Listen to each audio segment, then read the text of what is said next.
Cole Stangler, journalist covering labor and politics in France, and he's here to discuss the protests over Emmanuel Macron's plans to raise the country's retirement age. Cole, thanks so much for coming on today. Really appreciate it. Yeah, thanks so much for having me. Of course. So a few weeks back, just a little bit of background, there were some massive demonstrations all over France. My understanding, over 1 million people in the streets at different occasions, and a third day of strikes just a few days ago as well. So people protesting Macron's proposal, he's trying to raise the retirement age from 62 to 64. What does that mean within the context of France's benefit system? Yeah, so the protest is in response to this proposed hike in the retirement age, as you said, from 62 to 64, and it's perceived by a lot of people as being fundamentally unfair. That's why we're seeing so much opposition coming from the left. In part, for the left, this is in some ways not just a symbolic issue, but something that they've fought for decades to achieve, which is to have the right to be able to retire with dignity, with decent benefits. And so for the left, there's been a march forward to essentially lowering the retirement age and to having more time off from work. That's what that I think accounts for a lot of the opposition we've seen on the left, speaking with people here and deputies and MPs, for them, the question of retirement is something that the left has fought decades, generations for having, first off, more time off from work on the weekends, ending child labor, ending, having lower working hours. Retirement is seen as sort of the latest or another step in this sort of march towards social progress, if you will. So the left has been very vocal about this, but as you mentioned, these protests have been absolutely massive. It's not just the left that's mobilizing. And to get back to that initial point I made, it's because this proposed reform is seen as fundamentally unfair for a lot of people. So it would both hike the retirement age from 62 to 64, the earliest age at which you can start receiving benefits. It would also accelerate the phase-in of the amount of years you need to work in order to start obtaining a full pension. So that's 43 years. I say that because effectively, for a lot of people, the retirement age isn't just the earliest age would be 64 if this proposal went through. But for a lot of people, it actually would be more than that in practice, closer to 67. If you haven't paid those 43 years, according to this reform, you're going to have to wait a little bit longer. So it's perceived as unfair, and in particular for blue-collar workers, low-wage workers who've been paying into this system their whole lives. France spends a lot of money on pensions. People contribute a lot into the pension system over the course of their careers, and they see this as fundamentally an attack on these rights that that they're fundamentally entitled to, and so that's why I think we're seeing so much opposition. So yeah, can you just flesh out that point about 43 full years? Because I mean, even saying that it would be 64 is burying the lead to a certain degree. You have to work for that long period of time. What would that be? You'd have to start at age 21 for that. Like how would that affect people who had to maybe take time off of work due to sickness, low wage workers, people who'd been laid off, and even something like maternal leave or paternal leave for a parent? Yeah, exactly. There's so many dimensions of this that sort of make this proposal unfair. You mentioned the case for female workers. Over the course of their careers, they might not have paid into the system for as much time, so they tend to retire later. It's unfair for them. You need to address this sort of inequality. The government has said they're not interested in addressing this question in the pension reform. Bruno Le Maire, the economy minister, has said that. So for women workers, it's difficult. And then, this question again, I think it's important to stress this again, because a lot of people talk about France having this very generous system where people are just stopping working at age 62. The reality is already, because of previous reforms in France, the effective retirement age is being pushed higher and higher up. So already, if you didn't have this reform, people would be retiring later. Again, 62 is the earliest age at which you can get benefits. It's not necessarily, we're moving into a situation where people are retiring beyond age 62. And again, for blue collar workers, life expectancy already is lower for them than it is for for white collar professionals. I think it's around 6 years is the gap when you look at male blue collar workers versus white collar professionals. A 6-year gap in life expectancy. So already they're living less. Already they're not able to benefit as much from retirement as white collar workers are, and so that's why it's perceived as being really unfair here. In France, I want to emphasize this point as well as the pension system, the retirement system in France is pretty effective. It's very effective, actually. If you look at the rate of senior poverty in France, it's the second lowest among all OECD countries, just below Denmark.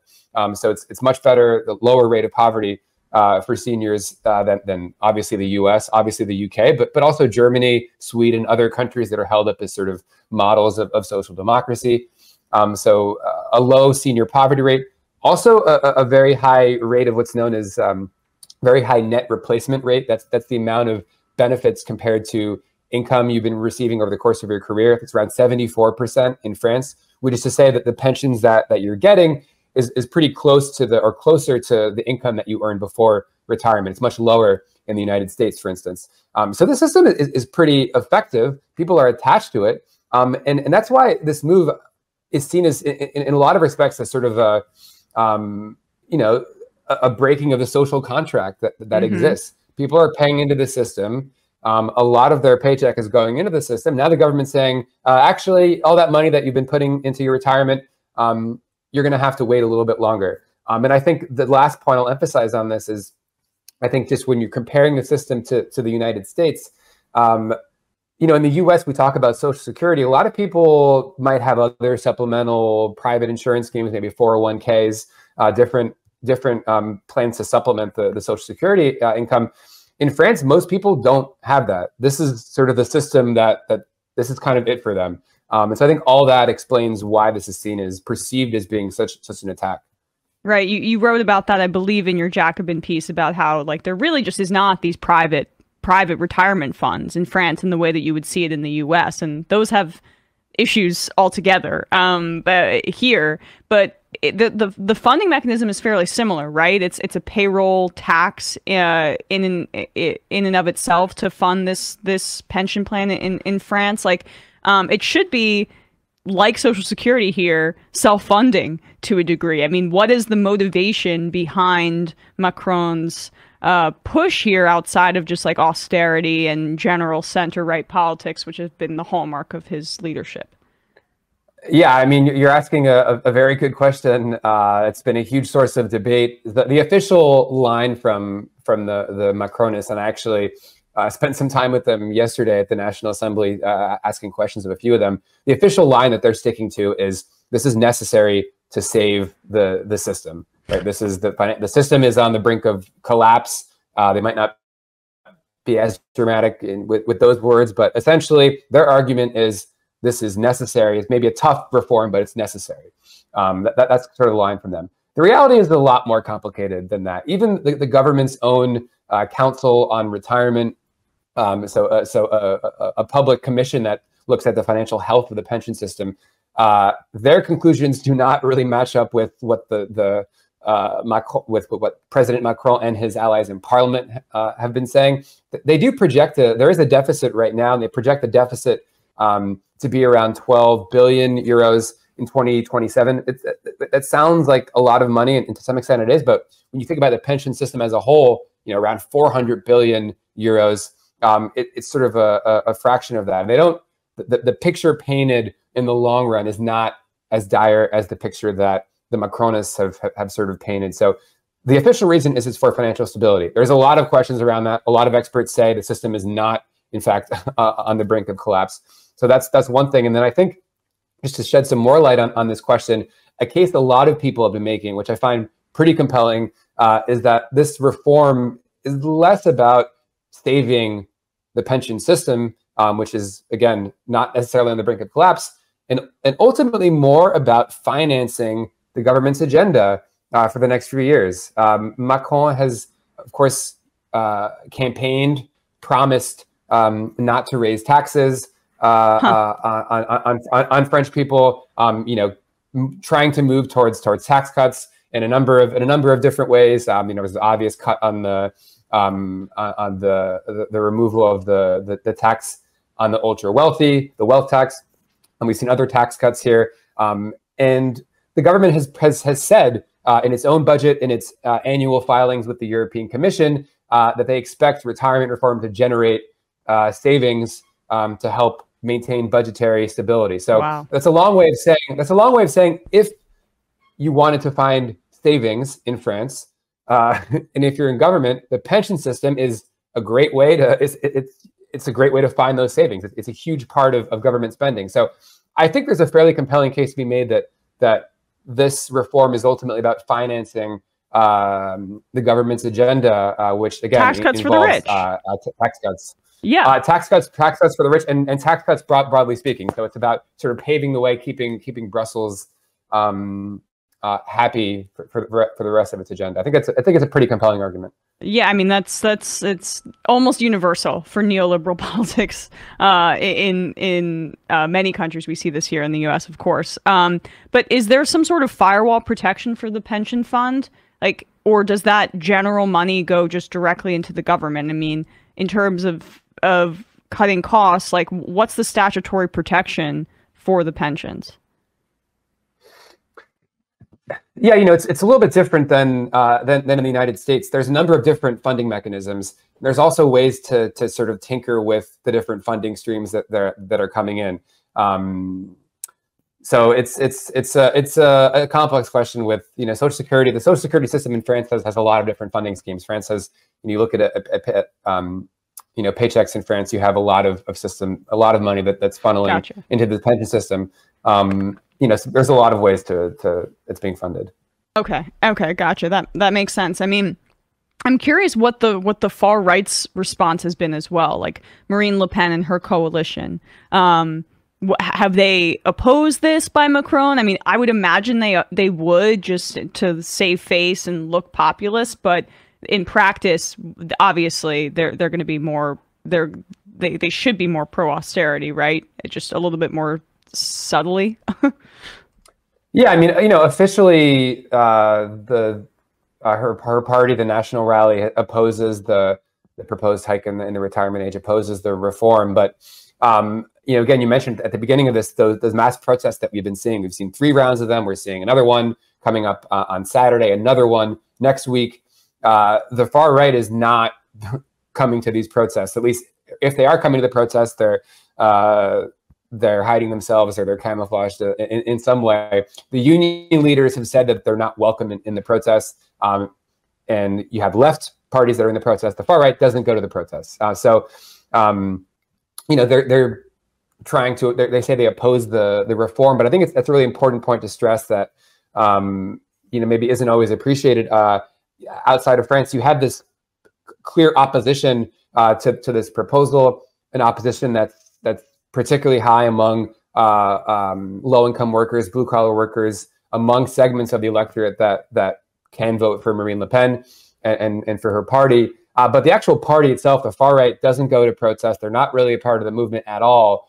They sort of exist out in the kind of ether with their various interviews and interventions in media, but they're not really a part of the movement. I think that's a really important thing to stress. The sort of driving force behind this movement, it's been pretty remarkable how strong it's been, I think, has been the trade unions, and then to a much lesser extent, left parties have joined in. But if you look at polls among French people of who do they see as sort of the driving force behind the protest movement, it's trade union leaders. It's both the CGT union head Philippe Martinez, which is the more left-wing, more militant trade union, and then there's also the more moderate Union Confederation, which is actually backing the protest movement, the CFDT led by Laurent Berger.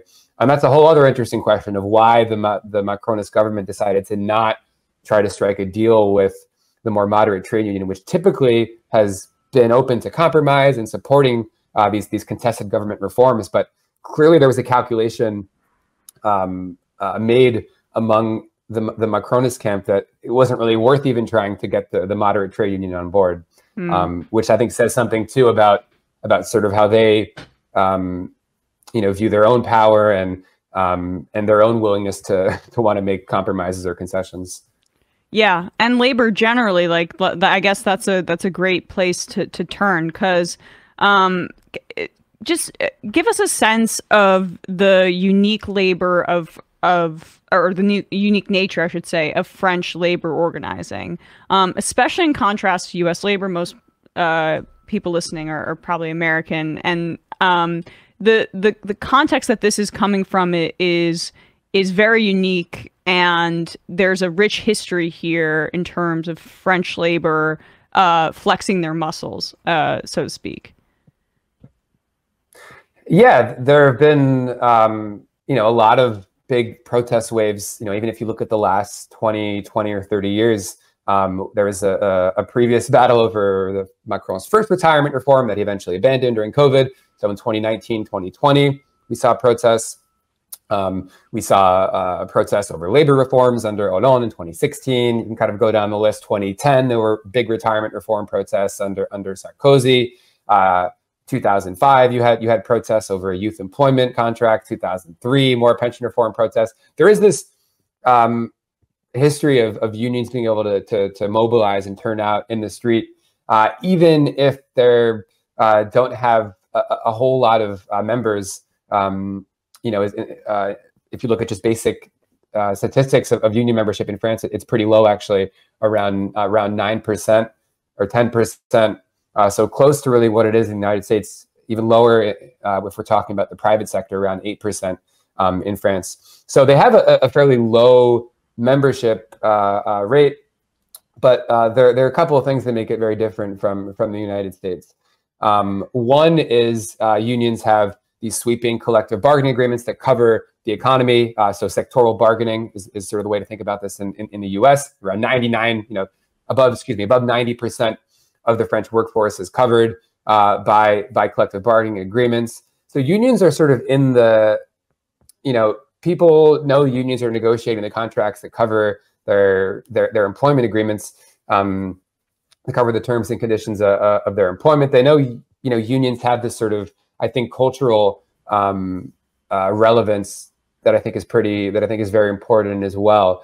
And they have this ability to take radical actions and engage in radical tactics to mobilize and get attention. I think all these factors, can help push people into the streets. It's a very complicated, fascinating issue how French unions are able to mobilize, but clearly I think what we're seeing, with this protest movement is they remain very, very relevant. And if you look at the opposition to Macron, I think what might be encouraging if you're on the left watching this is, this opposition is not coming from Marine Le Pen. It's not coming from the far right that we hear, all the time about. It's coming from the labor movement. It's coming from the parties of the left. And so, who knows how this is all gonna shake up in the end. But right now, it's the left and labor that are leading this opposition. I think that's pretty encouraging, if you're on the left watching this. And just the fact that the right to strike is in the French Constitution as well. I mean, even though it's not a huge percentage of the population in membership, as you say, that is a fundamental right in France, and that has to be just a huge part of this context as well.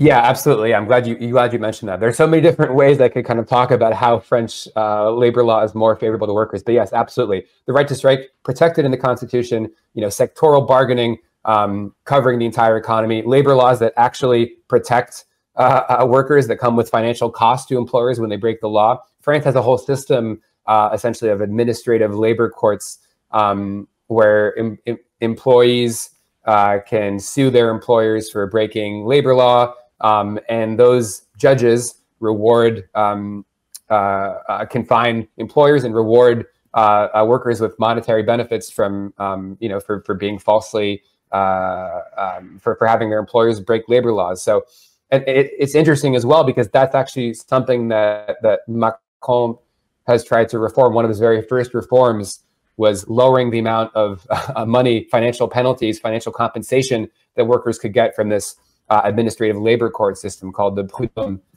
in France. So again, so right to strike in the Constitution, sectoral bargaining covering much of the economy, labor laws that function and protect workers. All this means that while unions don't have a huge share of members, you know, the law, at least right now, is more favorable to workers. I think if you're looking at this from the United States, that's, you know, something keeping in mind as well. And then there, of course, there's this sort of kind of cultural relevance, I think, for lack of a better word, this sort of cultural power that unions have. And we're seeing it on display right now, where they're seen as representing still, you know, broad swaths of the working class against employers and against the government. Well, Cole, thank you so much for your time today. I really appreciate you coming on, making the time to explain what's happening over there. Cole Stangler, journalist covering labor and politics in France. You can check out his piece in Jacobin about this as well. Cole, thanks so much for coming on. Yeah, thank you so much for having me. And effective organizers I've come across.